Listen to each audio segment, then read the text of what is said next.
Good evening all of you. कैसे हैं आप लोग?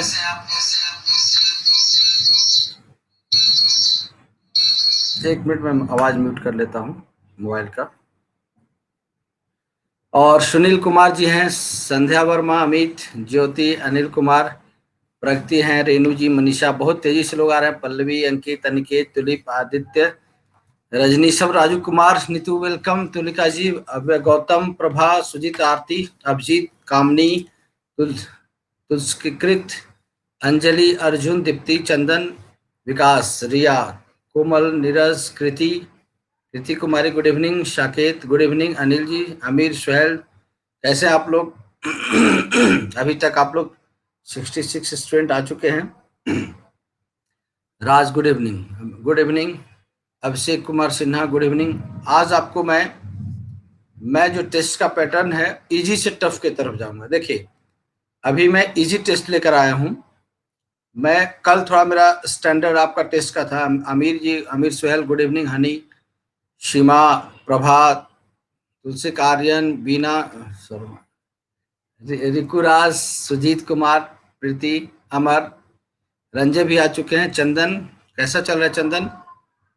महिमा, पढ़ाई चल रही है महिमा ठीक से आपकी? रोहित, सुमन कुमार, रागनी, कैसी है रागनी? तबीयत ठीक है आपका? बहुत परेशान रहती हैं। अर्जुन, अमर, और सबका नाम मैं ले चुका हूँ। कोई बच गए हैं? जया भी नहीं दिख रही हैं। संदीप, बिक्कू, सुनील, सब ठीक है। आज शाम में आपका क्लास नहीं है 7 बजे, मालूम है ना? आज मैं हॉलीडे रखा। ठीक है, आज शाम में 7 बजे नहीं है, क्योंकि मैं अपने एक फ्रेंड के आया हूँ, तो आज लगा कि 7 बजे शाम में नहीं पढ़ाया जाए। आज जम के हम अपने दोस्त से बात करेंगे। ठीक है, हर्ष, हर्ष अभी ज्वाइन किए कि नहीं? नंदिता, वेलकम, सन्नी, पूर्वी, रश्मि राज, रश्मि एकदम पढ़ाई खूब करिएगा, ठीक है ना? रिभा, रागनी, सिमरन, निशांत, 93 स्टूडेंट अभी हमारे पास यहाँ पर ज्वाइन कर चुके हैं। 95, 100 जैसे हो जाता है मैं स्टार्ट कर देता हूँ। अमर जी, नेहा, चंचला, सुरभि, निशांत, निशांत, हाँ, निशांत का एडमिशन भी करना है मुझे। क्या हुआ? और ये यूट्यूब पर भी, यूट्यूब का लिंक दूसरा है, ऐसे भी यूट्यूब पर सर्च करेंगे लोग तो मिलेगा।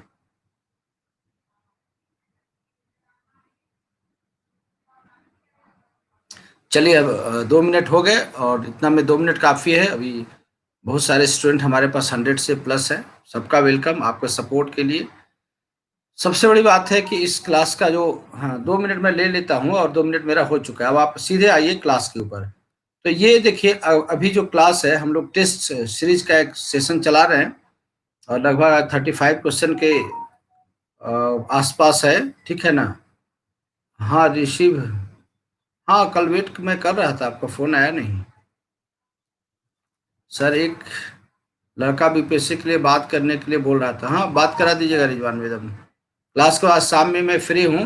आज 5 बजे के बाद फ्री हूँ। फजल रहमान ज्वाइन, वेलकम। कैसे हैं फजलू जी आप? सब तबीयत तबीयत ठीक है? पल्लवी, जया, हाँ, जया भी आ गई। अमीर, ठीक है। तो सब लोग आ गए, आइए अब सब लोग। ठीक है, कोई प्रॉब्लम रहेगा तो बाद में ले लेंगे अभी हम। अब देखिए, इस टेस्ट पेपर में हम जो अपना स्ट्रेटजी बता दे रहे हैं टेस्ट पेपर का, क्या मेरा स्ट्रेटजी रहेगा, थोड़ा सा 2 मिनट आप सुन लीजिएगा। हमारी जो स्ट्रेटजी रहेगी टेस्ट पेपर को लेकर, वो कुछ इस प्रकार रहेगी। देखिए, जो हम लोगों ने एक टेस्ट पेपर का जो मेरा अप्रोच थोड़ा डिफरेंट होता है। ये नहीं कर रहा हूँ कि सबसे अच्छा होता है, मेरा अप्रोच डिफरेंट है और सबसे अच्छा नहीं है। ठीक है ना? सस्ता है, अच्छा है, वो आप डिसाइड करिएगा। बहुत लोग अच्छे टेस्ट पेपर कराते भी हैं और किसी सब में अपनी अपनी स्पेशलिटी है, तो किसी से कोई तुलना आप नहीं करेंगे। हम जो टेस्ट पेपर अपने दिमाग से जो डिजाइन किए हैं अभी तक, जो मेरा 10 इयर्स एक्सपीरियंस है, और अकॉर्डिंग टू अभी आप देख सकते हैं इस सेशन में जो भी अन अकेडमी से लोग जुड़े हुए हैं, अगर उनका डेट ऑफ बर्थ रख लो, है ना, जैसे अभी मैं बता रहा हूँ, डेट ऑफ बर्थ देख लो या उनका एक्सपीरियंस देख लो, उससे पता चल जाएगा कि कौन एक्सपीरियंस वाले हैं और कितना किन के पास अनुभव है। तो सब लोग के पास अनुभव है यहाँ। तो मुझे जो अभी तक लगा कि किस प्रकार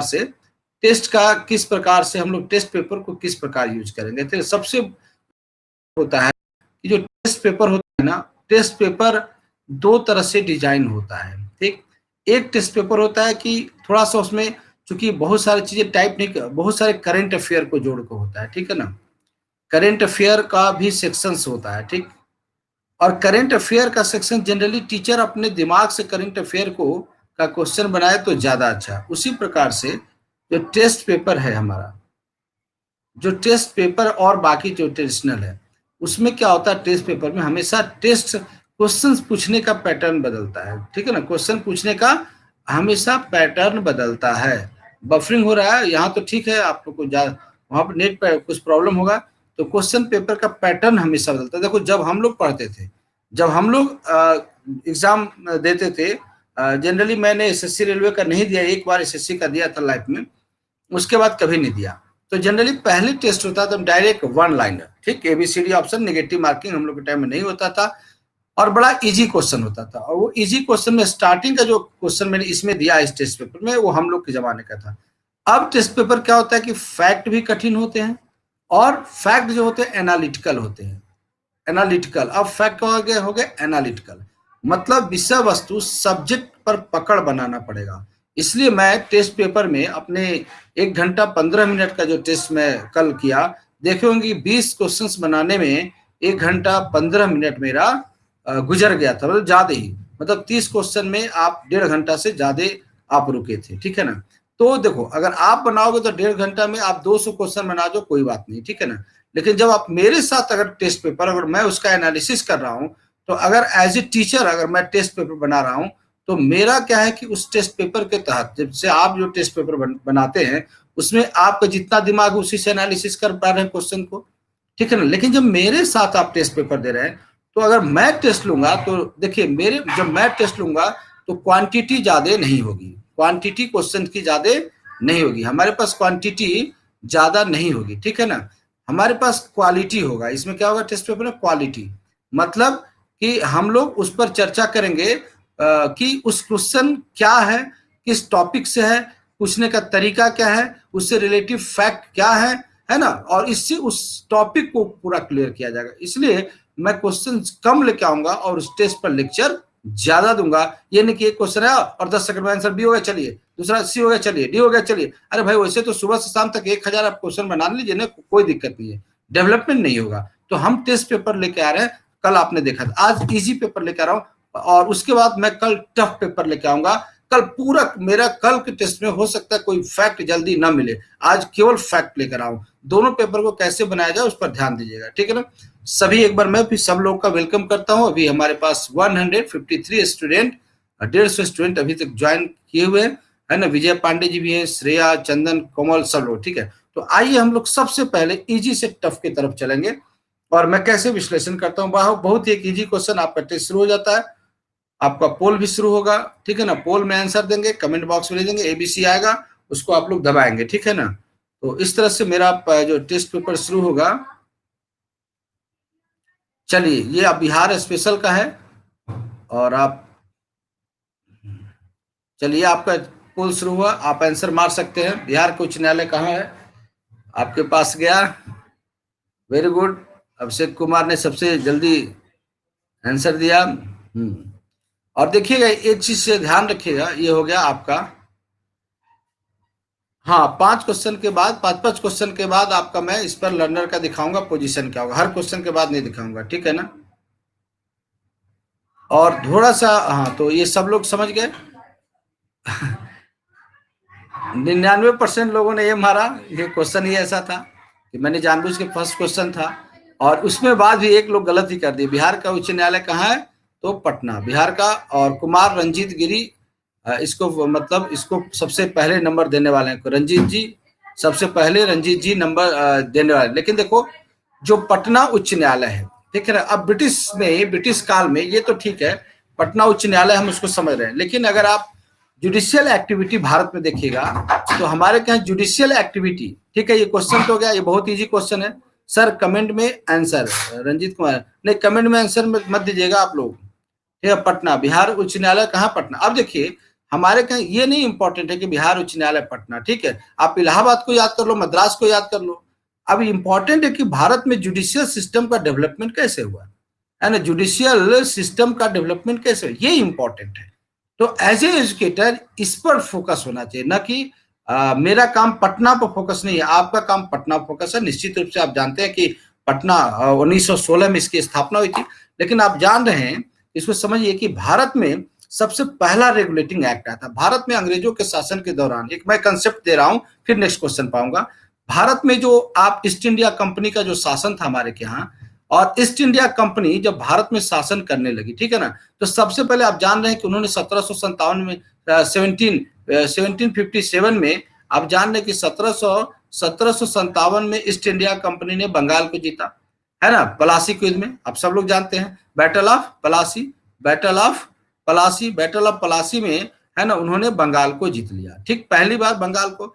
और 1764 में आप ये भी जानते हैं बैटल ऑफ बक्सर, बक्सर के युद्ध में कब हुआ था बक्सर का युद्ध, बताइए, है ना, बक्सर का युद्ध में कब हुआ था, 22 अक्टूबर, बक्सर का युद्ध याद रखिएगा, 22 अक्टूबर 1764। तो 22 तो ऐसे याद होगा, लेकिन इसको कोड बताइए, 220 वोल्ट याद रखिएगा, इसको क्या याद रखिएगा, 200, डेट ज्यादा इंपॉर्टेंट है बक्सर के युद्ध में, 220 वोल्ट, है ना, 220 वोल्ट, तो 22 से 22 हो गया और 0 से वो हो गया अक्टूबर, तो बक्सर का युद्ध 22 अक्टूबर 1764 को, ये तो अलग बात है। लेकिन हमने बताया कि जब हमारे के अंग्रेज आए, और अंग्रेजों का एक डेवलपमेंट क्या चला, तो अंग्रेजों का डेवलपमेंट चला कि अंग्रेजों ने, देखिए, भारत में उनकी इस प्रकार से जुडिशियल सिस्टम का डेवलपमेंट हुआ कि वो भारत आए और भारत में अपनी सत्ता स्थापित करने में कामयाब होते गए। कैसे भारत में जुडिशियल सिस्टम डेवलपमेंट हुआ, तब जाके आपका पटना आंसर सही होता है। जो 1757 में उन्होंने बैटल ऑफ पलासी को जीता, पलासी का युद्ध जीता, ठीक है, क्रम क्रोनोलॉजिकल। 1764 में उन्होंने भारत के 3 शक्तियों को पराजित कर दिया, ठीक है, किसको किसको पराजित किया, आप जानते हैं, मुगल सम्राट शाह आलम, भारत के सम्राट को ही पराजित कर दिया, मुगल सम्राट शाह आलम। आप जानते होंगे कि ये फिर बंगाल के नवाब, शाह आलम बंगाल के नवाब जो थे मीर कासिम, बंगाल के नवाब मीर कासिम, और फिर आपने और देखा अवध का नवाब था सुजाउद्दौला। अब भारत के 3 ताकतवर, मान लीजिए किसी की क्रिकेट का मैच हो, सचिन तेंदुलकर, सौरव गांगुली और राहुल द्रविड़ तीनों आउट हो जाएं, हम लोग के टाइम में यही था, आज आप धोनी है, विराट कोहली है और ये युवराज सिंह, तीनों आउट है, तो क्या होगा, वही चीज हुआ कि 1764 में भारत के 3 महारथी उलट गए, शाह आलम, मीर कासिम, सुजाउद्दौला। और इनको पराजित करने वाला कौन था, तो इसको पराजित करने वाला जो सेनापति था वो Hector Munro, Hector Munro, Hector Munro, इनको पराजित करने वाला जो व्यक्ति था, हेक्टर मुनरो। अब इसको कोड में बताया था,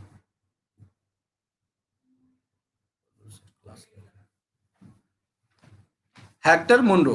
तो ये हेक्टर मुनरो अब याद कैसे होगा कि भाई 1764 में बक्सर में, ये बक्सर में मुनरो आया कैसे, ट्रैक्टर लेकर, Hector tractor, Hector, Hector, Hector tractor, तो इसका कोड हो गया हेक्टर ट्रैक्टर। तो बक्सर आया कैसे, ट्रैक्टर लेके आया, तो ट्रैक्टर से हो जाएगा हेक्टर, तो बक्सर आया ट्रैक्टर, इस तरह से तो हिस्ट्री में बताऊंगा। और ये घटना घटी 22 अक्टूबर, तो 220 वोल्ट याद रखिएगा, तो 22 से 22 होगा, डेट तो 22 ही तक है ना भाई, तो आपको कंसेप्ट क्या होगा, 0 तो होगा नहीं, अक्टूबर हो गया, 22 अक्टूबर 1764। आइए याद रखिएगा, ये याद रखिए क्या, शाह आलम, सुजाउद्दौला और मीर कासिम। अब 1764 में हो गया, तो फिर क्या हुआ, 1765 में इन्हीं लोगों से, है ना, अंग्रेजों ने, रॉबर्ट क्लाइव आ गया, और इन्हीं लोगों से, जानते हो रॉबर्ट क्लाइव एक क्लर्क था, तो 1765 में रॉबर्ट क्लाइव आके इन्हीं लोगों से क्या किया कि इलाहाबाद की संधि कर ली और बंगाल के अंग्रेज मालिक हो गए, इलाहाबाद की संधि कर ली 1765 में, 12 अगस्त 16 अगस्त जानते होंगे, शॉर्ट में बता, इलाहाबाद की संधि कर ली। अब यहां तक तो इलाहाबाद की संधि हो गई, अब आगे तो क्या हुआ, तो आगे सुप्रीम कोर्ट, हाई कोर्ट कैसे आया, इलाहाबाद की संधि हो गई और बंगाल में अंग्रेजों का शासन हुआ। बंगाल में क्या हुआ, अंग्रेजों का शासन 1765 से 1772 तक चला, जिसको आप लोग द्वैत शासन के रूप में जानते हैं, जिसको आप लोग किस रूप में जानते हैं, द्वैत शासन के रूप में जानते हैं, 1765 से 1772। और इस समय अंग्रेजों ने खूब लूटा, लेकिन इनकी ईस्ट इंडिया कंपनी घाटे में चल गई, इसलिए ब्रिटिश सरकार काफी गुस्से में हुई और भारत में ब्रिटिश सत्ता को ठीक से चलाने के लिए, क्योंकि खूब घोटाला करने लगे, तो इन पर घोटाला करने लगे तो इन पर केस मुकदमा भी चलना चाहिए, इसलिए भारत में पहली बार अंग्रेजों ने एक कानून बनाकर इंग्लैंड से भेजा, और उस कानून का नाम था 1773 का रेगुलेटिंग एक्ट। एक इंग्लैंड से कानून बनकर आया भारत, भारत एक इंग्लैंड से क्या बन के आया, एक कानून बन के आया, और उस कानून का नाम था 1773 का रेगुलेटिंग एक्ट। आप जानते होंगे 1773 का रेगुलेटिंग एक्ट, और यही जो 1773 का रेगुलेटिंग एक्ट है ना, वही भारत में जुडिशियल सिस्टम, वही भारत में जुडिशियल सिस्टम जुडिशियल सिस्टम को मतलब एस्टैब्लिश करने वाला है ना, एस्टैब्लिश करने वाला जो एक्ट था वो 1773 का रेगुलेटिंग एक्ट। और इसी एक्ट के द्वारा भारत में पहली बार न्यायपालिका की स्थापना हुई, भारत में पहली बार न्यायपालिका जुडिशरी की स्थापना हुई, और वह न्यायपालिका क्या था, 1774 में स्थापित होने वाला कलकत्ता में सुप्रीम कोर्ट। 1774 में कलकत्ता में सुप्रीम कोर्ट बना। तो भारत में न्यायपालिका की शुरुआत कहां से हुई, 1774 में। और लॉर्ड इम्पे प्रथम चीफ जस्टिस थे, और उसके बाद है ना चैम्बर्स्टर, ठीक है ना, उसका लेमेस्टर और हाइड, ये तीन लोग थे जो अन्य जज थे, ठीक है ना, चैम्बरलेन। तो इस तरह से ये आप, तो अब उसके बाद पटना में कब स्थापित हुआ, तो पटना में आप जानते हैं 1916 में, ठीक है ना। तो पहला भारत का जज कौन हुआ सुप्रीम कोर्ट का, लॉर्ड इम्पे। कौन हुआ, लॉर्ड इम्पे। क्लियर हुआ आपको। तो ये आपका क्वेश्चन, जब भी आप करेंगे, और इस तरह से पटना हाई कोर्ट की स्थापना 3 फरवरी, अब ये सब बहुत छोटा चीज है, ठीक है, 3 फरवरी 1916 पटना हाई कोर्ट की स्थापना क्या हुआ, 3 फरवरी 1916 पटना हाई कोर्ट की स्थापना 3 फरवरी 1916 हुई। और पटना हमारे यहाँ जो जुडिशियल सिस्टम है वो हमारे क्या इंटीग्रेटेड जुडिशरी, हमारे क्या है इंटीग्रेटेड जुडिशरी, एकीकृत न्यायपालिका। हमारे यहाँ सुप्रीम कोर्ट, शुरू में सबसे पहले सुप्रीम कोर्ट, फिर उसके बाद हर राज्य में हाई कोर्ट, अब फिर उसके बाद डिस्ट्रिक्ट कोर्ट, और फिर उसके बाद पंचायत स्तर पर है ना पंचायत कोर्ट, ठीक है ना, ग्राम कचहरी। तो ये हमारे क्या इंटीग्रेटेड न्यायपालिका क्या है, इसी को बोलते हैं एकीकृत न्यायपालिका। एक हायरार्की है, मतलब आप डिस्ट्रिक्ट कोर्ट से जाते हुए आगे तक आप जा सकते हैं, ठीक है ना।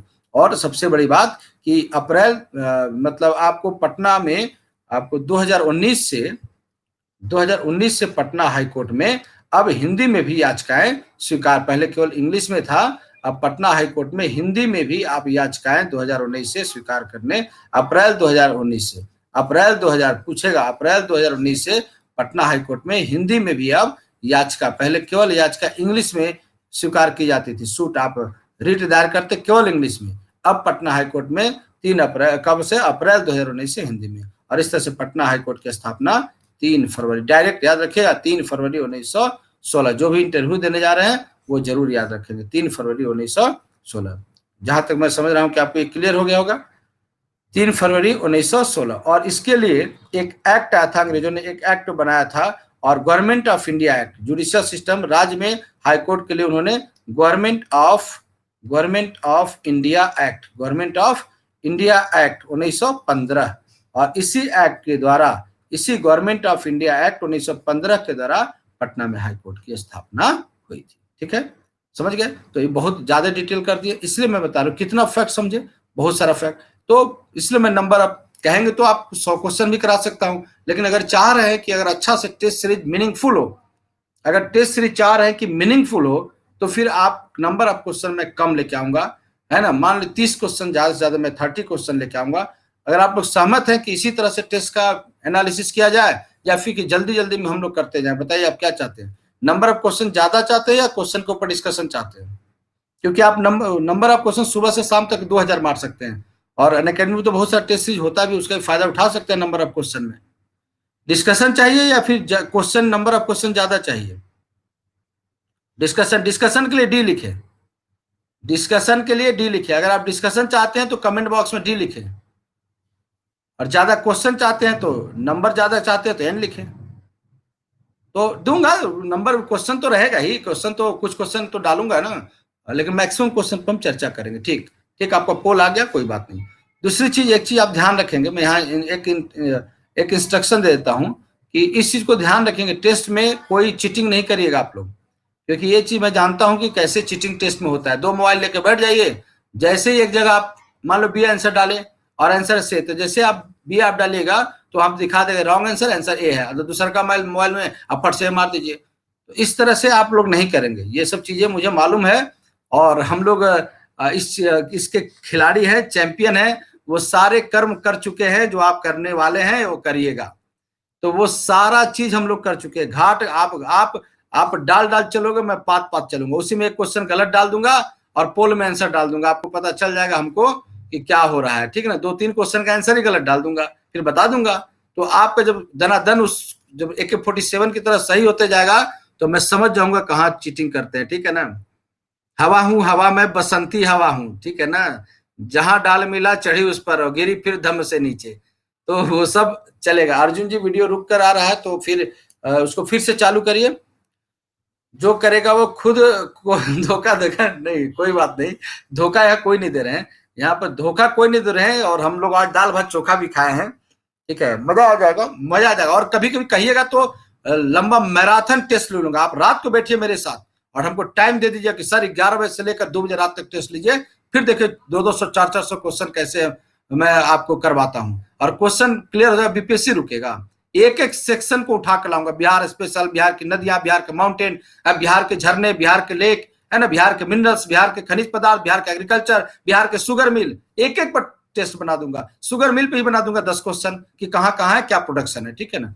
रूपक और मैं अभी आई दिल्ली में, बारिश हो रहा है, कोई बात नहीं, कोई बात नहीं, कोई बात नहीं। चलिए अब बहुत हो गया, अब थोड़ा सा क्वेश्चन हम लोग ज्यादा खींचेंगे, ठीक है ना। आइए अब सेकेंड 180 स्टूडेंट है, सबका मैं वेलकम कर रहा हूँ सबका। बिहार का राजकीय वृक्ष क्या है, और इसका मैं स्टार्ट पोल कर रहा हूं अभी। चलिए पोल स्टार्ट हो गया, आपको पोल में आंसर देना है, कमेंट में नहीं।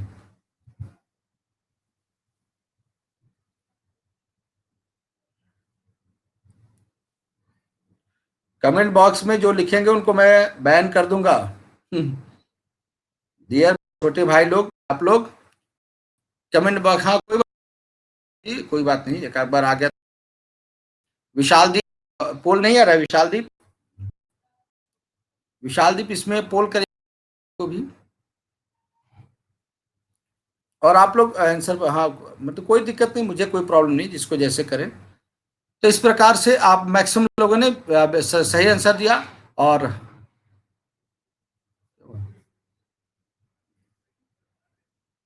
तो इस तरह से आपका आंसर इसका मैक्सिमम लोगों का सही था, और ये आपका इसका आंसर है ना, सब लोगों ने सही दिया, सब लोगों ने पीपल सही इसका था। और इसका जो बॉटेनिकल नेम है ना, इसका जो नेम है आपको,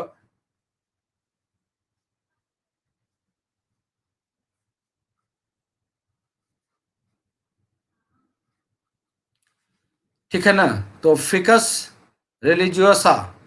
रिलीजियोसा इसका बॉटेनिकल नेम है।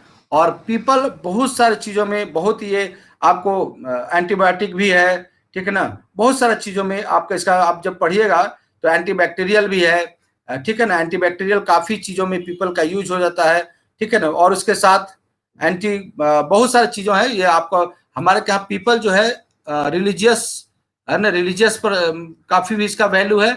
और इसके साथ पीपल का आपको काफी साइंस में ये नाम है, और काफी इसका आपको मतलब एंटी जैविक क्रियाओं में इनका काफी यूज होता है। आप बहुत सारी बीमारियों के रूप में आप हल्दी और पीपल का पत्ता लगाकर, तो एंटीबैक्टीरियल है, एंटी पेन है, अगर पेन होता है, दर्द होता है, तो बहुत सारी चीजों में पीपल आपका फायदा करेगा, इसलिए पीपल का बहुत ही जबरदस्त यूज किया जाता है। और इसके साथ साथ हमारे इसे इसे एक देव वृक्ष के रूप में माना जाता है, ठीक है ना। हमारे पुराणों में इसे क्या कहा गया है, देव, स्कंद पुराण में पीपल वृक्ष की के ऊपर बहुत ज्यादा चर्चा है। स्कंद पुराण में पीपल वृक्ष के ऊपर, जैसे तुलसी की चर्चा सभी जगह मिलती है, तो स्कंद पुराण में पीपल वृक्ष के ऊपर काफी चर्चा है, ठीक है ना।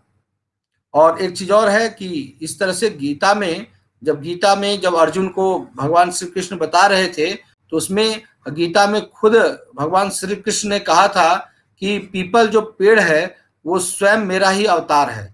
तो कृष्ण ने अपने मुंह से कहा कि जो पीपल वृक्ष है वो स्वयं मेरा ही अवतार है, इसलिए इसको देव वृक्ष के रूप में जाना जाता है। बहुत ज्यादा इसमें नहीं है, लेकिन आपके लिए जीएस के लिए क्या याद रखेगा, फिकस है ना, रिलीजियोसा, फिकस रिलीजियोसा, फिकस। तो पीपल में, पीपल को इसलिए कभी फीका मत करिएगा, पीपल को हमेशा हरा भरा रखिए, पीपल को कभी भी फीका मत करिएगा, है ना। तो फीका से क्या हो जाएगा, फिकस उतना से पकड़ा जाएगा, पीपल को हमेशा हरा भरा करिए। नेक्स्ट क्वेश्चन आइए, भूगोल का जनक किसे कहते हैं।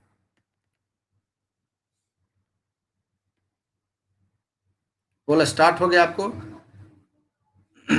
भूगोल का जनक इरेटोस्थेनीज, हेरोडोटस, हिप्पार्कस, इनमें से कौन?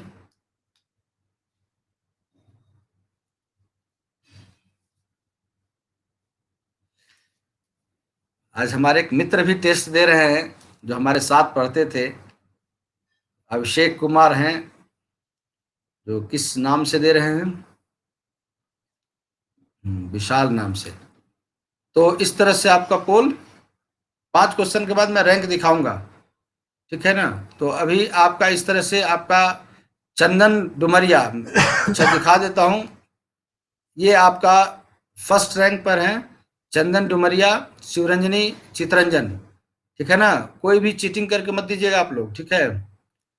तो शिवरंजनी चंदन डुमरिया, ये इस तरह से शिवरंजनी जो बीपीएससी मेंस दे चुकी है, चंदन जी दरोगा मेंस निकाले हुए हैं, और चितरंजन जी पता नहीं दरोगा मेंस दे रहे हैं कि नहीं। चितरंजन जी, चितरंजन के बारे में अभी अपडेट मुझे अभी उतना नहीं है, ये स्टूडेंट हैं, ठीक है ना?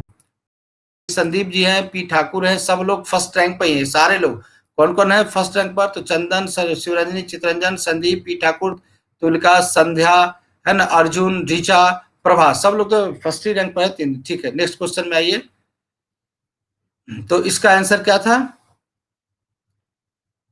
तो भूगोल का इरेटोस्थनीज, भूगोल का जनक किसे कहते हैं? इरेटोस्थनीज, ठीक है ना? नेक्स्ट क्वेश्चन पे आइए। ये सब क्वेश्चन लीजिए, इसलिए डिस्टर्ब नहीं कर रहा हूं। सौर मंडल के, सोलर सिस्टम के बारे में, है ना, पहली बार किसने जानकारी प्रस्तुत की थी? सोलर सिस्टम के बारे में सबसे पहली बार जानकारी किसने दी थी? Very good. गैलीलियो तो बाद में आएंगे कि दूरबीन से देखे थे।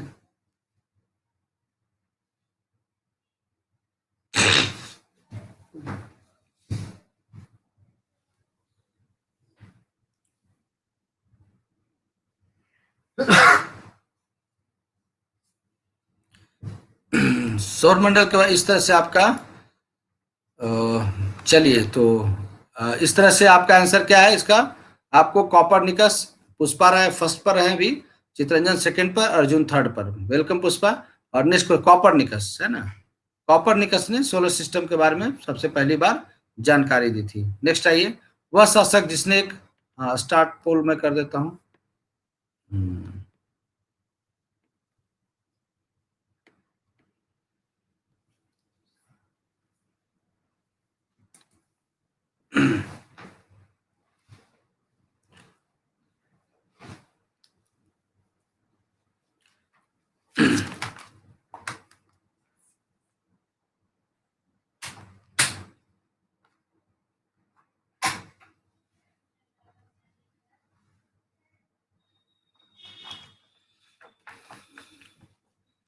तो इस तरह से आपका ये खत्म हुआ।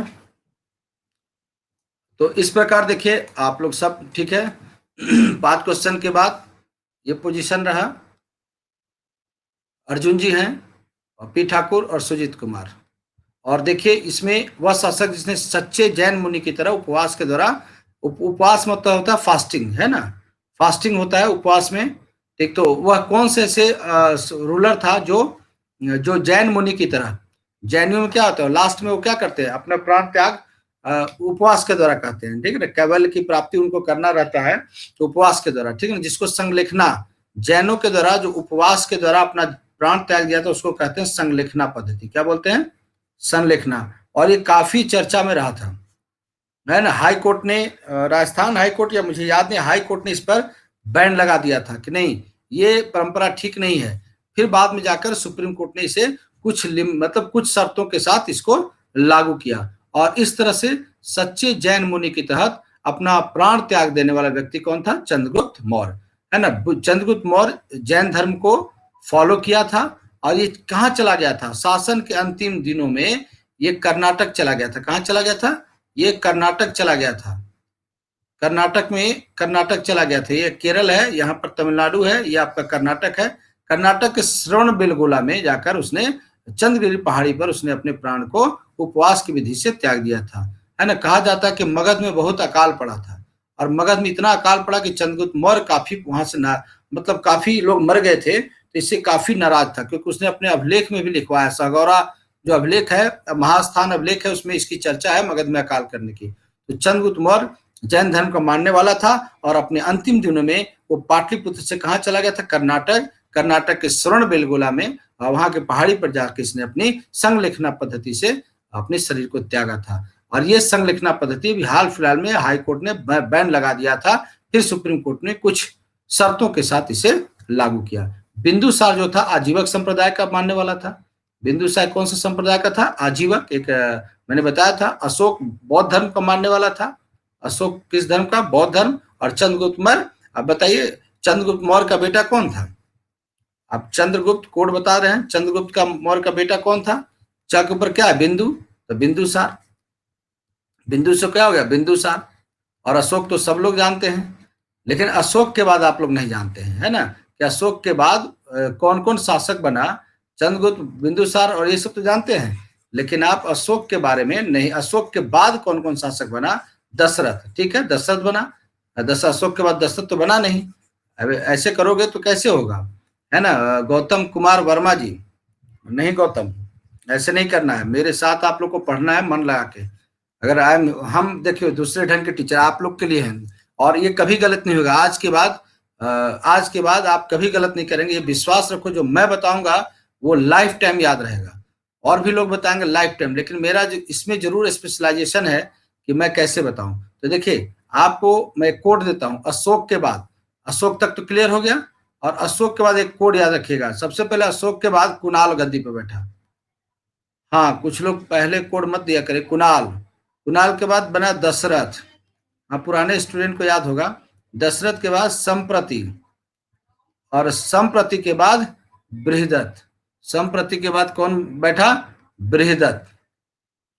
अब ये मौर्य वंश के जो लास्ट 4 रूलर रहे, है ना, ये बने।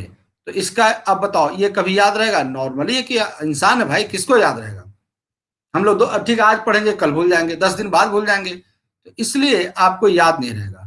तो यहाँ पर मैंने इसी तो जैसे हमको कोई काम हम लोग करते हैं, और वो हमारे मान लो हमारे पास 1 लाख रुपया है और 2 लाख रुपया खर्च करना है, तो हम लोग क्या बोलते हैं, भाई मेरे औकात से बाहर का है, ये चीज मेरे औकात से बाहर का है, ये संभव नहीं है कि हम इसको काम करें। तो लोग बोल देते हैं गांव देहात में कि हमारे कद से बाहर का है ना, जेते, है ना, जेते पांव पसारिए जितनी लंबी, है ना सैर, तो उतना ही पैर पसारना चाहिए जितनी लंबी चादर हो। तो इस तरह से एक कोड मैंने बनाया कि जिंदगी भर ऐसा कोड भी ऐसा रहे कि कोड भी रहे कि याद हो जाए। तो इसका मैंने कोड बनाया, कद से बाहर। कद से बाहर, हमसे भाई नहीं होगा, हमसे ये चीज नहीं होगा, तो कोड क्या होगा, कद से बाहर। क्योंकि देखिए दुनिया का हर व्यक्ति, रिक्शा चल बिहार का हर व्यक्ति जानता है चंद्रगुप्त मौर्य को, बिंदुसार को, अशोक को तो फिल्म भी आ चुकी है, तो सब लोग हम लोग जानते हैं। तो कद से जो बाहर है ना, तो देखो अब अशोक से आप कभी नहीं भूलेंगे, कद से बाहर, कद से बाहर। अब 10 बार बोले कद से बाहर, हमसे नहीं होगा, कद से ये बाहर, हमारा चाहिए कद से बाहर है, कद से बाहर, हमसे कुछ नहीं होगा। तो ये नॉर्मल कोड है, रोज बोलचाल में यूज करते हैं। तो कद से हो गया कुणाल, और 10 से 10 दशरथ, स से संप्रति, और बाहर से हो गया बृहदत्त। अब बताओ चंद्रगुप्त, बिंदुसार, अशोक, कुणाल, दशरथ, संप्रति, कभी कंफ्यूजन होगा नहीं। ये भूल जाइए, इसको आप एकदम भूल जाइए, यहां से आपका क्वेश्चन सही होगा। ठीक है, नेक्स्ट क्वेश्चन में आते हैं। चलिए, अब तराइन का प्रथम युद्ध, तराइन का प्रथम युद्ध, तराइन का प्रथम युद्ध, चलिए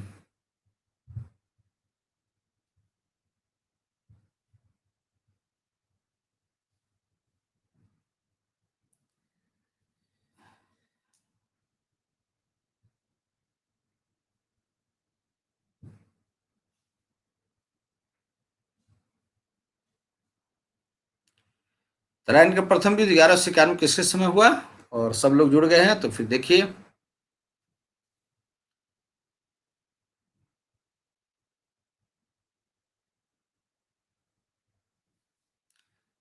और इस तरह से आपको पी ठाकुर, अर्जुन, सब लोग टॉप पर, फर्स्ट रैंक पर, फर्स्ट रैंक पर है पी ठाकुर, अर्जुन कुमार, सुजीत कुमार, श्रुति यादव, रेणु गुप्ता, और चित्रंजन कुमार, ऋचा कुमारी, रितु, संटू, और है ना तुलसीकृत कुमार, सब लोग फर्स्ट रैंक पर हैं। इतने लोग, क्योंकि अभी तक से 6x6 चल रहे हैं सब लोग, तो सबको मुबारक, आप लोग बहुत अच्छा से टेस्ट दे रहे हैं। टेस्ट से ज्यादा इंपॉर्टेंट है मेरा एनालिसिस, ठीक है ना, वो उसको सीरियस रहिएगा। रूपा कुमारी सर, नंद किशोर जी आए हैं, वेलकम नंद किशोर जी। पुतुल कुमारी भी ज्वाइन की हैं। ठीक है, 3 बजे से मेरा टेस्ट हो गया, सब दोस्तों को बता दीजिएगा, और आगे खतरनाक टेस्ट लेके आने वाला हूं मैं। तो ये देखिए तराइन का प्रथम युद्ध मोहम्मद गोरी और भीम, नहीं ये मोहम्मद गोरी भीम के बारे में कब हुआ था? सबसे पहला 1175 में हुआ था। ये मोहम्मद गोरी की प्रथम पराजय थी भारत में। मोहम्मद गोरी भीम से पराजित हो गया था, प्रथम पराजय थी। और मोहम्मद गोरी और पृथ्वीराज चौहान, मोहम्मद गोरी जय सिंह, मोहम्मद गोरी और पृथ्वीराज तृतीय के बीच 1191 में तराइन का जो युद्ध हुआ था, first battle of Tarain. And in this battle Mohammad Ghori was defeated by Prithviraj Chauhan. And ठीक है ना, जिस टाइम पृथ्वीराज थर्ड, तो ये थे मोहम्मद गोरी और जय सिंह नहीं था, और मोहम्मद गोरी अजयपाल भी नहीं था, ठीक है ना, जयपाल भी नहीं था।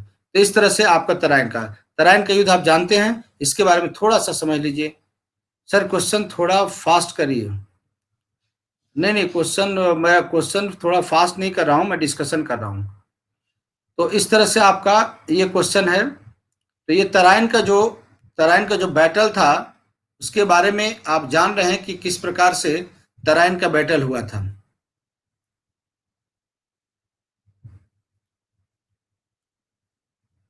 मोहम्मद गोरी जो था वो तराइन के युद्ध के पीछे था। बस जस्ट 1 मिनट मैं ले रहा हूं। हाँ, कुछ क्वेश्चन है बीच में, 4-5 फास्ट कर दूंगा, लेकिन मेरा तो टारगेट है ना, जितना क्वेश्चन उतना ही ना करवा पाऊंगा। पहले करा के बीच में खाली बैठेंगे क्या भाई? देखिए तराइन का फर्स्ट बैटल, मोहम्मद गोरी कैसे भारत में आया था और कैसे पराजित हुआ था, इसको भी समझ लीजिए थोड़ा सा। रोशन हो जाएगा, रोशन कुमार, क्वेश्चन हो सकता है, थोड़ा सा डिस्कशन करने दीजिए। आप लोग मेरे स्टूडेंट होंगे पुराने, तो आपको बहुत इजी लग रहा होगा, लेकिन मैं जब लाऊंगा ना जब क्वेश्चन एनालिटिकल, तो बुखार छूट जाएगा, याद रखना। तब फिर नहीं बोलोगे कि सर फास्ट करिए।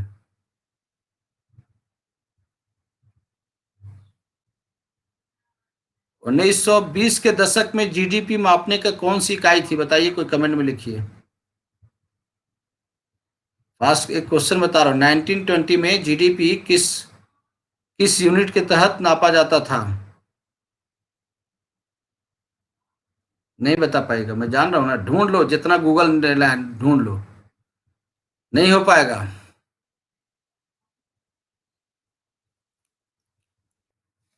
राजीव पांडे सीपीए? नहीं, नहीं भाई, उस समय था ही नहीं। सीपीआई डब्ल्यूपीआई सब आधुनिक वर्ड है। ये तो कोई भी बोल देगा, कंज्यूमर प्राइस इंडेक्स, ये सब ठीक है ना। देखिए पहले आइए, पहले क्वेश्चन पे, वो हम आएंगे इकोनॉमी का क्वेश्चन लेके तो सारा क्लियर करेंगे। आपको टेंशन लेने की जरूरत नहीं है। ये आपका भारत, और ये है आपका अफगानिस्तान, ठीक। और अफगानिस्तान में एक शहर था जिसका नाम था गोर, और यहीं के एक रहने वाला व्यक्ति था जिसका नाम था मोहम्मद, और इसका पूरा नाम होगा मोहम्मद गोरी। क्या हो गया? मोहम्मद गोरी। और यहाँ थे भीम, यहाँ थे भीम। आंसर बता दे, वो तो बता दिए थे आंसर आपको, पृथ्वीराज चौहान और मोहम्मद गोरी थे। हाँ। नहीं नहीं, वो क्वेश्चन है इसलिए आंसर नहीं बताएंगे ना। वो क्वेश्चन है मेरा सेट किया हुआ, इसलिए आंसर नहीं बताएंगे। ठीक है, और यहाँ पे गजनी सर है, भारत में पहला। ठीक है, ये गजनी है। यहाँ पे कौन सा है? गजनी। तो यहाँ से एक रहने वाला व्यक्ति था महमूद, तो महमूद गजनी हो गया। तो भारत में सबसे पहला जो पहला मुस्लिम जो आक्रमण हुआ था, वो सऊदी अरब से हुआ था। कहाँ से हुआ था? ये सऊदी अरब है, और सऊदी अरब का रहने वाला व्यक्ति था मोहम्मद बिन कासिम। तो भारत में सबसे पहला आक्रमण मोहम्मद बिन कासिम ने 712 में किया था। और ये भारत के किस प्रांत को जीता था? तो भारत के सिंध प्रांत को जीता था मोहम्मद बिन कासिम। भारत पर दूसरा जो आक्रमण हुआ, भारत पर दूसरा आक्रमण जो 17 बार किया था, है ना, वो 17 बार भारत पर दूसरा आक्रमण किया था, 1000 से लेकर 1027 के बीच तक। ठीक है ना, वो था मोहम्मद गजनबी। महमूद गजनी शहर का रहने वाला था, जहां वही गजनी जहां पृथ्वीराज चौहान की अस्थियां थी और शेर सिंह राणा जहां से लेकर आए थे। तो ये हो गया महमूद गजनी ने आक्रमण किया था। और महमूद गजनवी ने अंतिम आक्रमण किसके खिलाफ किया था? जाटों के खिलाफ।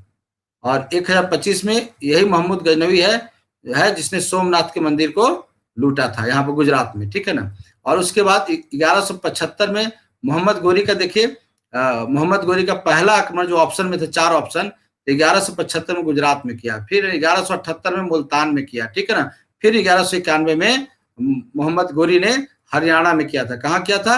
हरियाणा में, यहाँ पर हरियाणा है और यहाँ पर तराइन का मैदान है। और उस समय दिल्ली और अजमेर का शासक, दिल्ली और अजमेर का शासक थे पृथ्वीराज चौहान, पृथ्वीराज चौहान, ठीक है ना। और गढ़वाल वंश का यहाँ पर कौन था? जयपाल भी था, जो पृथ्वीराज चौहान से गद्दारी किया था। 1191 में गोरी पराजित हुआ था, और जब गोरी दोबारा 1192 में आक्रमण किया तो पृथ्वीराज चौहान को मारकर, है ना, भारत पर कब्जा कर लिया था, और भारत किसका अंग बन गया था? अफगानिस्तान से। तो अफगानिस्तान के साम्राज्य का अंग यहाँ तक बन गया था, ठीक है ना, इस तरह से। चलिए आगे, अब थोड़ा फास्ट करेंगे क्वेश्चन। अंग्रेजों ने, रोशन फास्ट करेंगे, अंग्रेजों ने फूट डालो और शासन करो की नीति कब अपनाई?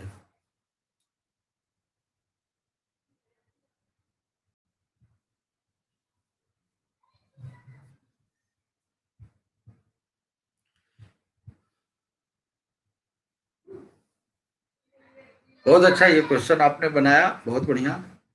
अंग्रेजों ने फूट शासन करो नीति कब अपनाई? कंसेप्चुअल क्वेश्चन है। तो इस तरह से आपका पोल का टाइम खत्म हुआ, और ये आपका स्कोर बोर्ड। तो अर्जुन कुमार 1, ऋचा, सुजीत, ऋचा, सब लोग 1 पर हैं, साथ साथ ऋतु, तुलसी, दीप्ति वर्मा कंटिन्यू 1 पर हैं, बनी हुई हैं, मनीषा कुमारी बहुत अच्छा, और विभाकर मिश्रा भी, अंकित कुमार भी, रिभा कुमार, सब लोग 1 पर हैं। बहुत अच्छे, आप लोग का टेस्ट में अच्छा पकड़ है, सब लोग को मुबारक, ठीक है ना। तो इसका आंसर था आपको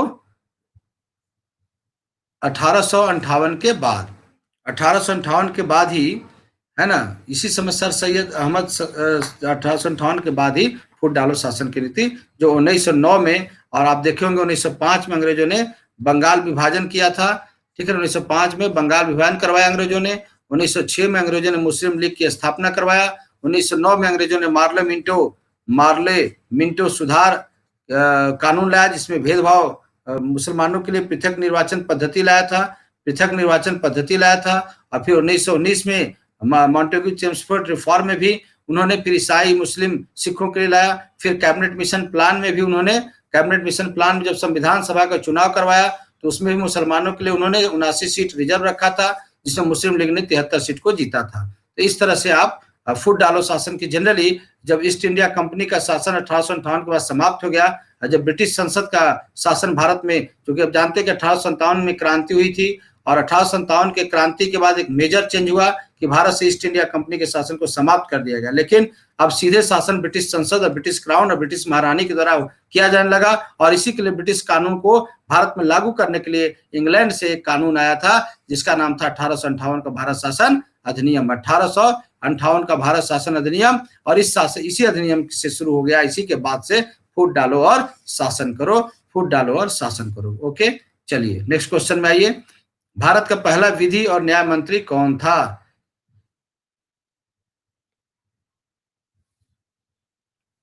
भारत का पहला विधि और न्याय मंत्री कौन था?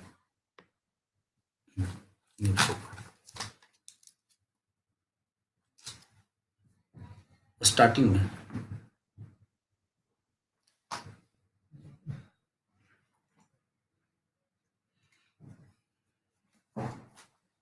भारत का पहला विधि और न्याय मंत्री, वेरी गुड, इसमें किसी को डाउट ही नहीं होगा। भारत के संविधान निर्माता बाबा साहब, सब लोग कर ही लिए हैं, तो आंसर वो है ना। तो इस तरह से आपको भारत के संविधान निर्माता हमारे पास बाबा साहब भीमराव अंबेडकर, जो कि इन्होंने संविधान लिखने में काफी अपनी भूमिका निभाई थी। और आपको मालूम होना चाहिए कि कैलिफोर्निया यूनिवर्सिटी में एशिया से मात्र 2 लोगों को शायद, ये तो एक तो कंफर्म है कि इन्हें स्कॉलरशिप मिला था, तो एशिया से मात्र शायद 2 लोगों को ही कैलिफोर्निया यूनिवर्सिटी में पूरे एशिया से स्कॉलरशिप अंग्रेज देते थे, और जो उसमें सबसे टॉप टैलेंटेड बंदा होता था। तो उस समय हमारे पास अंबेडकर साहब, बाबा भीमराव अंबेडकर सबसे टैलेंटेड थे, काफी जानकार थे, और जनरली देखिए इकोनॉमिक्स के बहुत अच्छे जानकार थे। डॉक्टर भीमराव अंबेडकर इकोनॉमिक्स के बहुत अच्छे जानकार थे। इसीलिए इकोनॉमी, कानून, है ना, तो सभी चीजों को, सोशल इकोनॉमिक फैक्टर को बहुत अच्छी तरह से जानते थे। और इसीलिए इन्होंने, जब हमारी संविधान सभा बनी थी संविधान लिखने के लिए इसका आंसर सी है। संविधान लिखने के लिए भारत में कैबिनेट, संविधान लिखने के लिए कैबिनेट मिशन आया था और इस तरह से संविधान सभा बनी थी। संविधान लिखने के लिए आप देखिए संविधान सभा बनी थी, ठीक है ना। इसी में संविधान सभा में क्या हुआ था कि 389 लोग, हमारे संविधान सभा में कितने लोग थे? 389 लोग थे जो संविधान सभा में बैठे थे संविधान लिखने के लिए। तो संविधान सभा का चुनाव आप जानते ही होंगे, संविधान सभा का आप लोग चुनाव जानते होंगे कि आप कब हुआ था? जुलाई 1946 में संविधान सभा का चुनाव जुलाई 1946 में हुआ था। और इस तरह से जुलाई 1946 में संविधान सभा का चुनाव हुआ था।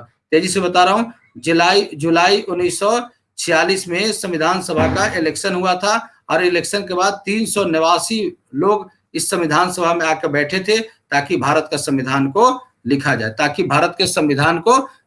389 मेंबर्स रहते थे। और इसी संविधान सभा में इसकी बैठक जुलाई 1946 में थी। और वेल नोन, आप जानते हैं कि इस चुनाव जब हो गया था, है ना, चुनाव जब हो गया तो 389 मेंबर थे। तो इसी संविधान सभा में आप जानते हैं कि 9 दिसंबर और 11 दिसंबर और 13 दिसंबर का डेट बहुत इंपॉर्टेंट है। तब इस सभा का पहला सम्मेलन, the first meeting of the constituent assembly was held by 9 December 1946 and in this time Sachchidanand Sinha was elected as the temporary president of this house. Sachchidanand Sinha अस्थायी अध्यक्ष बने थे, लेकिन जस्ट वन डे आफ्टर, मतलब कब हो गया? 11 दिसंबर, just one day after 11 December 1946 and at this time doctor Rajendra Prasad was elected as the permanent president of this house. And just after one day major issue जो था, सबसे इंपॉर्टेंट जो function हुआ इस संविधान सभा का, पंडित जवाहरलाल नेहरू, जो गोल था, जो एम्बिशन था, जो हमारे फिलॉसफी थी, जो कल्चर था, जिसको प्रियम्बल प्रस्तावना के रूप में जानते हैं, और इस संविधान सभा का सबसे इंपॉर्टेंट काम था 13 दिसंबर 1946 को, जब Pandit Jawaharlal Nehru he was tabled the objective resolution of the constitution in front of the house and major discussion are we are going now on the this objective resolution, and it was the passed by 22nd June 22nd जनवरी 1947। तो इस तरह से 13 दिसंबर 1946 को पंडित जवाहरलाल नेहरू ने table the objective resolution, उन्होंने उद्देश्य प्रस्ताव को इसमें रखा, और वही उद्देश्य प्रस्ताव बाद 22 जनवरी 1947 को पास हुआ, और यही उद्देश्य प्रस्ताव बाद में आपके संविधान की प्रस्तावना बना। ठीक है, तो ये जो आपका क्वेश्चन था कि नेक्स्ट क्वेश्चन आ जाइए। हाँ, क्वेश्चन आ गया, इसलिए नेक्स्ट आइए, तो आंसर बताओ। राष्ट्रीय स्वयं सेवक संघ का निर्माण कब हुआ था? बहुत अच्छा,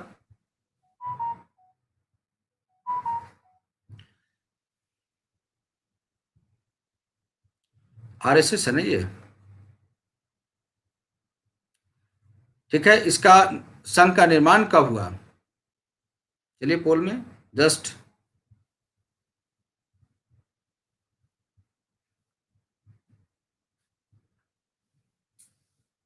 कुछ फास्ट करेंगे रोशन, और कुछ डिस्कस करेंगे। Very good, very good. चलिए इस बार दीप्ति वर्मा, विभाकर मिश्रा और रिभा कुमारी, मैं, ठीक है। तो नेक्स्ट क्वेश्चन आइए। तो इसका आंसर क्या है?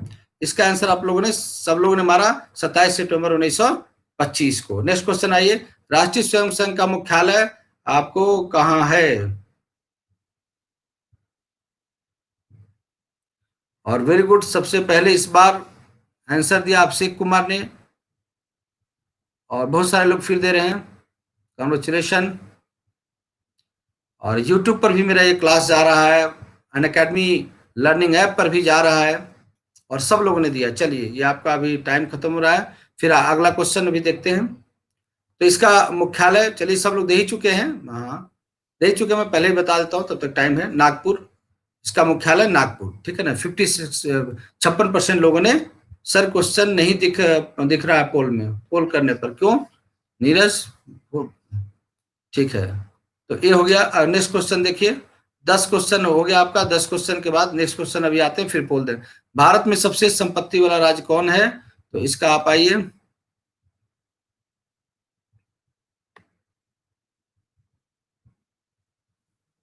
भारत में सबसे संपत्ति वाला राज्य कौन है?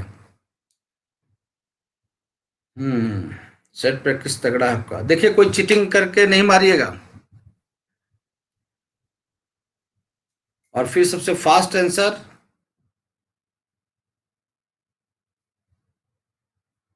अभिषेक कुमार ने सबसे फास्ट आंसर दिया। और शिव कुमार अभी एलकम में है। तो हाँ छोड़िए, आप लोग अपना पोल देखिए, कमेंट पे मत जाइए। कमेंट बॉक्स, इतना कमेंट आ रहा है मेरे क्लास में कि, और इस तरह से आप शेयर विथ माय लर्नर के साथ सारा, दीप्ति वर्मा, सब लोग, रिभा और नीतू और शिवरंजनी, दीपक, सब लोग फर्स्ट रैंक पर है। रेनू, रेनू जी, रेनू गुप्ता, साकेत, संटू, प्रगति, पवन, सब लोग फर्स्ट रैंक पर। Very good. नेक्स्ट क्वेश्चन आइए आप। इसका आंसर क्या था? इसका आंसर बी था, महाराष्ट्र।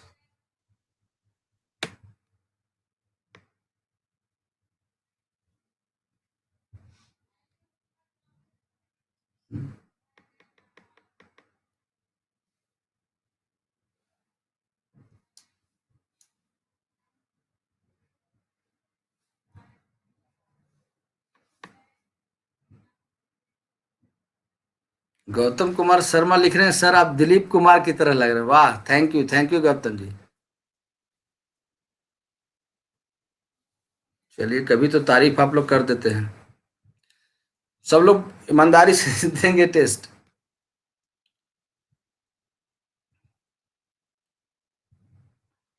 और इस तरह से चलिए, वही लोग फिर इस बार भी हैं, और इसका आंसर है 58.9%। रिसेंट इकोनॉमिक सर्वे का डाटा बताओ, जीडीपी का भारत का स्थान कहाँ है? ये अब बदल चुका है। इस क्वेश्चन में क्या हुआ अभी जीडीपी, अब बताइए, पोल में आंसर पता नहीं क्या है। इस क्वेश्चन का भी वर्तमान में जीडीपी के आधार पर भारत का स्थान अभी कौन सा चल रहा है? जीडीपी का, क्योंकि ये आंसर ऑप्शन बदल जाएगा इसका। फिफ्थ, फिफ्थ है, तो सिक्स तो इसमें है नहीं, तो फिफ्थ हो जाएगा।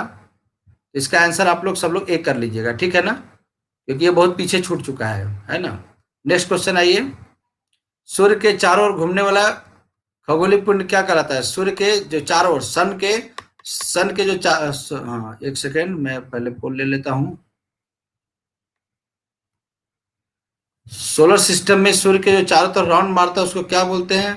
क्या बोलते हैं बताओ? प्लैनेट बोलते हैं कि उपग्रह बोलते हैं कि स्टार बोलते हैं?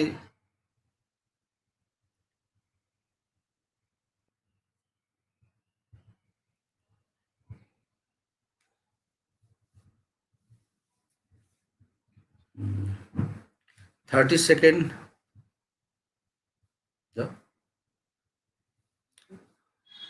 चलिए, तो इस तरह से ये आपका आंसर हो गया क्या, ए? ठीक, प्लैनेट। Next question.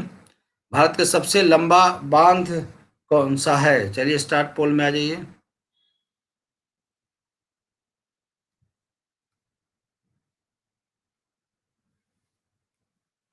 भारत का सबसे लंबा बांध, थोड़ा फास्ट कर लेते हैं, और दूसरे दिन इसको और डिस्कस करेंगे ज़्यादा।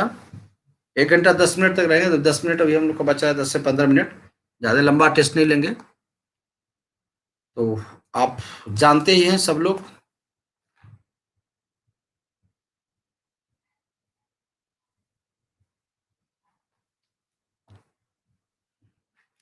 तो ठीक है, आप सबका हो गया।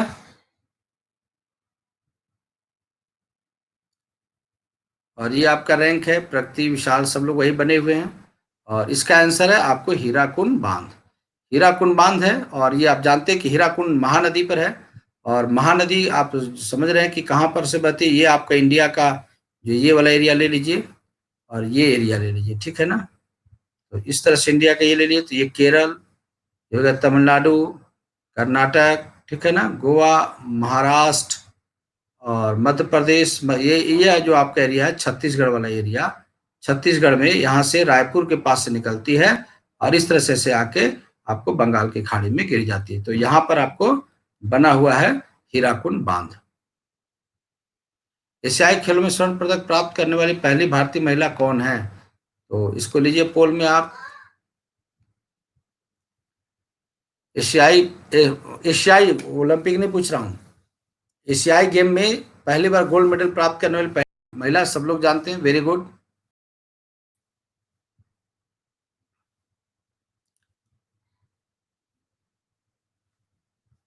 चलिए, सबका हो गया अब तक, इतना देर में तो हो जाता है, मैं तब तक आंसर भी बोल देता हूँ। ये है कमलजीत सिंधु। सुचेता कृपलानी तो आप जानते ही हैं। रजिया बेगम भारत की प्रथम शासका थी, नॉट मुस्लिम बल्कि भारत के मिडिवल हिस्ट्री में प्रथम शासका बनी थी। ठीक है ना, तो इस तरह से ये आपका क्लियर हुआ। नेक्स्ट क्वेश्चन में आइए, क्योंकि बहुत सारा क्वेश्चन भी करवाना है। ये तो हो गया है आपका, मैं इसको आगे करता हूँ। भारतीय जनता पार्टी की स्थापना कब हुई थी? भारतीय जनता पार्टी की क्या हुआ?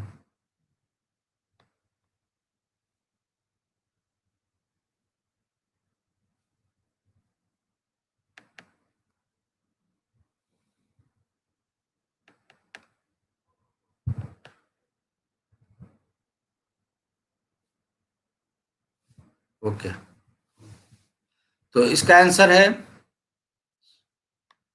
6 अप्रैल 1980। नेक्स्ट क्वेश्चन में आइए, फिर इसमें पोल नहीं आ पाया था, कोई बात नहीं। नीति आयोग कब बनाया गया था? तो इसको आप देखिए।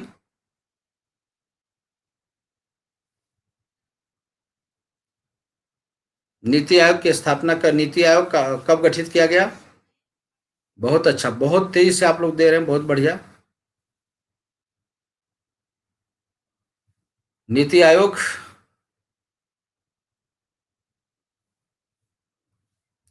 ठीक, सबका हो गया आंसर। अब तो कोई बच्चे नहीं, तब तक मैं डिस्कशन भी कर लेता हूँ। सबका हो गया। हाँ, तो नीति आयोग आपको आपको खत्म करके 2000 तक, 1 जनवरी 2015 तक नीति आयोग किया गया था।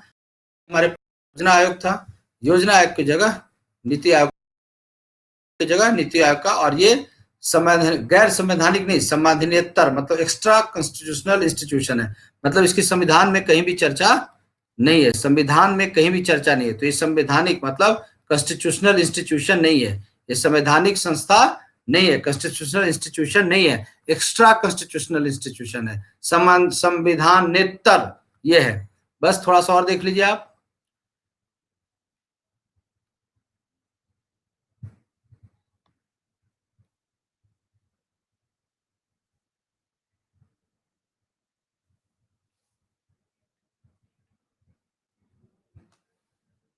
थोड़ा नेट का प्रॉब्लम है, समझ रहा हूँ।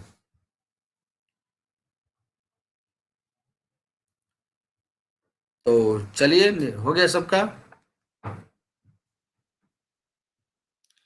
रोशन बहुत अच्छा, ज्योति, श्रुति यादव, रवीश, अभिषेक कुमार सिन्हा, सुधांशु सिन्हा, कमल सिंह, अंजलि कुमारी, चंचला कुमारी, बहुत अच्छा, आप लोगों ने बहुत अच्छा आंसर दिया, सबका राइट है। और नेट स्लो होने के चलते ये अपलोड जल्दी नहीं हो रहा है, थोड़ा सा प्रॉब्लम हो रहा है। और इस तरह से तब तक अभी का रैंक देख लीजिए। ये आपका अभी तक का रैंक है।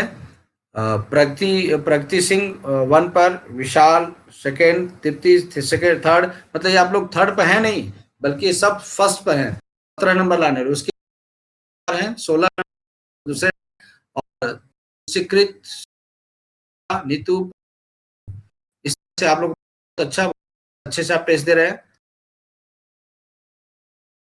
आजाद हिंद फौज कब सक्रिय हुआ था? आजाद हिंद फौज कब सक्रिय हुआ था, सब लोग जानते ही हैं। और इस तरह से इसका पोल स्टार्ट मैंने किया। बहुत बफरिंग हो रहा है, कोई बात नहीं, बफरिंग हो रहा है तो बाद में देख लीजिएगा, क्या करिएगा, ये तो नेट का प्रॉब्लम है ही, मैं समझ ही रहा हूँ।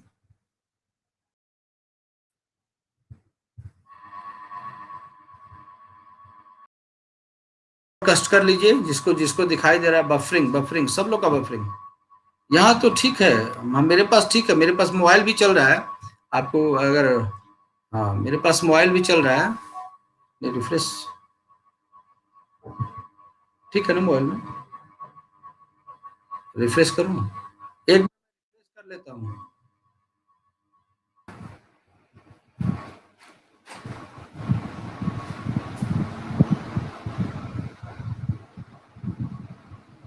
चलिए, आ गया, मैंने रिफ्रेश किया, ठीक है, अब आवाज आ रही है। आवाज आ रही है? अगर आवाज आ रही है तो बताएं। रिफ्रेश किया मैंने। आजाद हिंद फौज कब, तो इसका मैंने बताया था, लेकिन पोल में ले लेता हूं।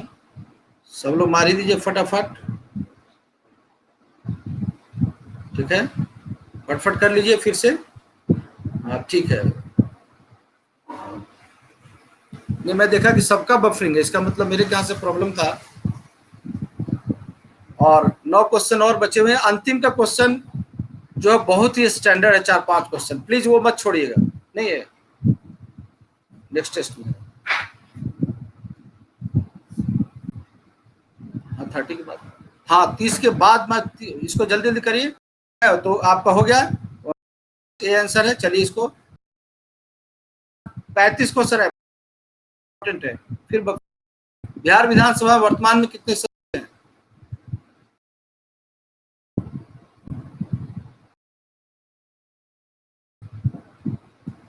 बिहार विधानसभा में वर्तमान assembly of Bihar legislative council, legislative assembly, और बहुत ज्यादा लगता है नेट।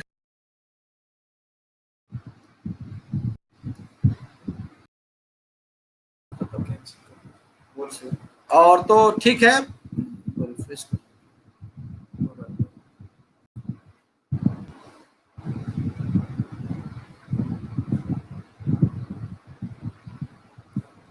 चलिए नेक्स्ट क्वेश्चन में आइए।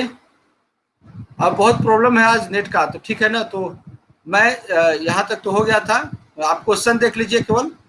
अगर आपको क्वेश्चन जाता अंतरिक्ष में पहुंच, पीडीएफ में सारा क्वेश्चन है। तो अंतरिक्ष में पहुंचने वाला विश्व का प्रथम व्यक्ति कौन है? तो आप जानते हैं मेजर यूरी गागरिन। मैं आपको बता रहा हूँ, आप देख लीजिए केवल जल्दी जल्दी। विश्व का सबसे बड़ा डेल्टा कौन है? जानते हैं, सुंदरबन डेल्टा। और उसके बाद भारत की स्वतंत्रता के समय गवर्नर जनरल, भारत की स्वतंत्रता के समय गवर्नर जनरल कौन था? तो इस ऑप्शन में लॉर्ड माउंटबेटन। Lord Mountbatten. अगला देखिए, अखिल भारतीय ट्रेड यूनियन कांग्रेस के प्रथम अध्यक्ष कौन थे? लाला ला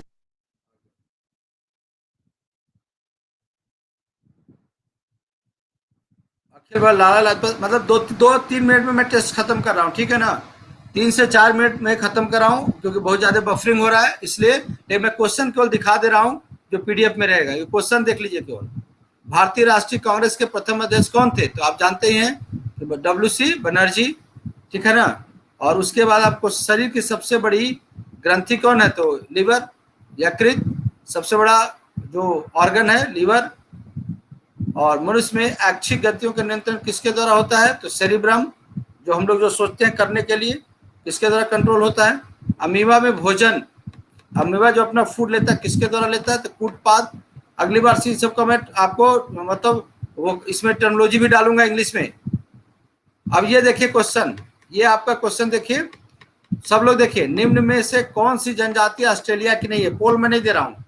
निम्न में से आप कमेंट बॉक्स में लिख सकते हैं, निम्न में से कौन सी जनजाति ऑस्ट्रेलिया की नहीं है। देखते हैं किसका किसका सही होता है।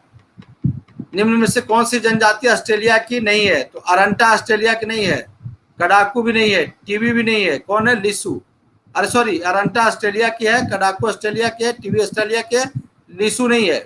लिसू जनजाति ऑस्ट्रेलिया की नहीं है। ऑस्ट्रेलिया में जो जनजाति पाई जाती है, ऑस्ट्रेलिया के मूल निवासियों को अबोर्जिन्स कहते हैं। ऑस्ट्रेलिया के मूल निवासियों को अबोर्जिन्स कहते हैं। और इस अबोर्जिन्स समूह में अरंटा आता है, और इस कडाकू आता है, और टीबी आती है, लेकिन लिसू नहीं आती। नेक्स्ट क्वेश्चन देखिए आप। नेक्स्ट, ये अच्छे अच्छे क्वेश्चन में सेलेक्ट कुछ किया हूं आपको। निम्न से कौन सी जनजाति मंगोलाइड नहीं है? मतलब आप कई जनजाति ऑस्ट्रेलाइड, मंगोलाइड सब होती है, तो कौन सी जनजाति मंगोलाइड नहीं है? बताइए कौन सी जाति? एनु मंगोलाइड है, लाप भी है, टंगस भी है ना, सुमयद है। सुमयद मतलब आपको ये नहीं है। तो इस पर हम डिटेल चर्चा करेंगे, क्योंकि आज बहुत नेट प्रॉब्लम है। नहीं तो मैं यही 5 क्वेश्चन पर लास्ट में 20 मिनट डिटेल चर्चा करने वाला था। ये सब, जैसे मंगोलाइड, किसको मंगोलाइड कहेंगे, किसको अस्ट्रोलाइड कहेंगे, किसको भूमध्य सागरी कहेंगे, किसको निग्रोटो कहेंगे, है ना, और किसको निग्रो कहेंगे। तो ये सब जनजाति है, पूरे विश्व में इनका कहाँ कहाँ फैला है, पूरा वर्ल्ड मैप पर हम इसको बना के पूरे विश्व मानचित्र बना के इनको बताऊंगा। फिलहाल आप समझिए कि एनू मंगोलाइड है, लाप मंगोलाइड है, टंगस मंगोलाइड है, लेकिन सुमियत मंगोलाइड नहीं है। ये स्टैंडर्ड क्वेश्चन है, ये नॉर्मल आप लोग नहीं बना पाते। पोल में अंदाज से ही मारते, मैं जानता था। देखिए ये क्वेश्चन आप देखिए, निम्न में कौन सी जनजाति सही सुमेलित नहीं है? तो बोरो जो है अमेजन बेसिन में, अमेजन नदी के दोनों तरफ जो पाई जाती जनजाति है ना बोरो, और ये मछली पालन का बहुत ज्यादा काम करती है। तो ये आपको कौन सी सुमेलित नहीं है? तो बोरो अमेजन में। फुलानी जानते हैं, कृषक होते हैं, भेड़ पालन भी करते हैं सहारा मरुस्थल में। मबूती है ना कांगो बेसिन में। और रवाला जो गलत दिया हुआ है ना, उज्बेकिस्तान में रवाला नहीं पाया जाता। इसका आंसर क्या हो जाएगा? डी। उसी तरह से आप और देखिए, कुछ ये सब क्वेश्चन आपको समझ में आएगा कि अच्छा लगेगा भी। कौन सी जनजाति सुमेलित नहीं है? तो बद्दू, जो ये जो घोड़े पालन का काम करते हैं, इन्यूट, ये हस्की हस्की रहता है, इसका मसाई, ये ऊंट, इनके मसाई जो है इनके पास ऊंट नहीं होता है, ऊंट यूज नहीं करते मसाई। और याकूत, ये याकूत जो जनजाति है काफी कोल्ड रीजन में पाया जाता है, जो रेंडियर नामक कुत्तों का पालन करते हैं। बद्दू घोड़े का पालन करते हैं, इंट्यूट हस्की का पालन करते हैं, मसाई ऊंट का पालन नहीं करते। आगे आइए, इसका क्वेश्चन को निम्नलिखित कौन, ये है ना, निम्नलिखित सूची सुमेलित किए तथा नीचे दिए कूट की सहायता से उत्तर चयन कीजिए। अब टफ लग रहा है ना आपको, तो कौन सा सही है बताइए? तो इसका हो जाएगा आंसर आपका ए। जैसे अपाचे, अपाचे आप जानते हैं ना अपाचे, तो अपाचे जो है वो संयुक्त राज्य अमेरिका, ठीक। दूसरा बी का आपको लकांडन, मैक्सिको में। मपुचे, मपुचे आपका चिली में। और माओरी, ये सब जनजातियां हैं। माओरी कहाँ होगा? न्यूजीलैंड। ये सब जनजाति है। जैसे अपाचे संयुक्त राज्य अमेरिका में जो ट्राइब्स है वो अपाचे है, काफी लड़ाकू ट्राइब्स होती है ये।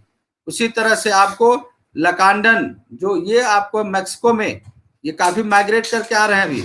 मपुचे ये चिली में, और माओरी तो जानते हैं न्यूजीलैंड में। और इस तरह से आप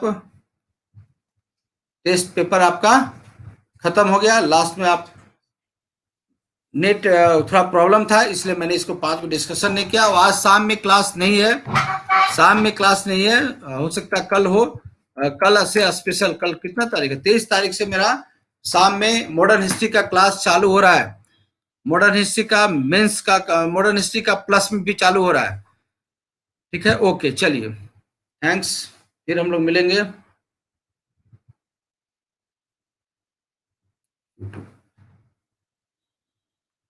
यूट्यूब